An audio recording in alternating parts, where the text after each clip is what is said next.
এসে উপস্থিত হয়েছি টালিগঞ্জ বাঁশদ্রোণী এলাকার তালতলা উন্নয়ন সমিতি ক্লাবে এবং এখানে অনুষ্ঠিত হচ্ছে একটি স্মৃতিচারণ ও শ্রদ্ধা জ্ঞাপন অনুষ্ঠান। এছাড়াও বিভিন্ন ধরনের সমাজসেবামূলক কর্মসূচির আয়োজন করেছেন ক্লাবের সদস্যরা। ক্লাবের সদস্যদের সঙ্গে কথা বলে নেব এবং তাদের থেকে বিশদে জেনে নেব এই বিষয়ে। তালতলা উন্নয়ন সমিতি প্রতিষ্ঠাতা সদস্য শ্রী সত্যনারায়ণ সেন, ওনার আজকে তিরোধান দিবস। এই লাইব্রেরিটা, আমাদের যেটা লাইব্রেরি আছে, সেই লাইব্রেরিটা ওনার নামে আমরা অফিসিয়ালি ডিক্লেয়ার করেছিলাম, কিন্তু ঠিক আনুষ্ঠানিকভাবে হয়নি। সেটাই আজকে আনুষ্ঠানিকভাবে লাইব্রেরিটাকে ওপেন করা হচ্ছে। অ্যাট দ্য সেম টাইম ওনার স্মরণে আমরা একটা মেডিকেল ক্যাম্পেরও আয়োজন করেছি। এই ধরনের কর্মসূচি কি আপনারা আগেও করেছেন নাকি এই প্রথম? শিওরলি আমরা এর আগে অনেক করেছি, ব্লাড ডোনেশন করেছি, মেডিকেল ক্যাম্প করেছি। গত বছরই আমাদের মেডিকেল ক্যাম্প হয়েছে। আমরা যখনই সুযোগ পাই এই ধরনের কিছু করার চেষ্টা করি। আজকে মানুষজনের উৎসাহ কেমন পাচ্ছেন? এই ফ্রিতে যে হেলথ ক্যাম্প হচ্ছে সেটাতে মানুষজন কেমন রেসপন্স? আমার বলার অপেক্ষা রাখে না, আপনি দেখতেই পাচ্ছেন crowd, it's a big crowd, এবং কাউকে আমাদের রিফিউজ করতে হচ্ছে, কারণ অ্যাকসেপ্ট করতে হলে প্রথমেই দেখতে হচ্ছে ডাক্তারদের ওখানে গিয়ে সিচুয়েশনটা কীরকম।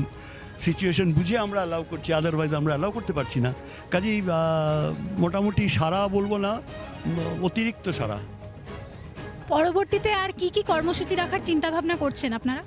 ওয়েল, এই ব্যাপারে তো এইভাবে আমাদের কিছু রোড ম্যাপ নেই, তবে এক্সিকিউটিভ কমিটি ন্যাচারালি আবার বসবে, তখন আবার চিন্তা করবে কি করা যায় এর পরে। কারণ ফিনান্সিয়াল ব্যাপারটাও তো এর সঙ্গে ইনভলভ থাকে, সেই জন্য ফিনান্সিয়াল স্ট্যাটাসটা বুঝে তারপরে জনকল্যাণমূলক কোনো অনুষ্ঠান কিভাবে করা যায় সেগুলো ভেবে চিন্তে করা হয় আর কি। মানে এইভাবে আমরা কোনো সারা বছরের রোড ম্যাপ নিয়ে থাকি না, কারণ it depends on the financial status. প্রচুর লোকজন এখানে এসেছে এবং শুধু স্বাস্থ্য পরীক্ষা শিবিরই নয়, তার সঙ্গে আমাদের এই ক্লাবের যিনি প্রতিষ্ঠাতা সত্যনারায়ণ সেন, তার আজকে পঞ্চম মৃত্যুবার্ষিকী।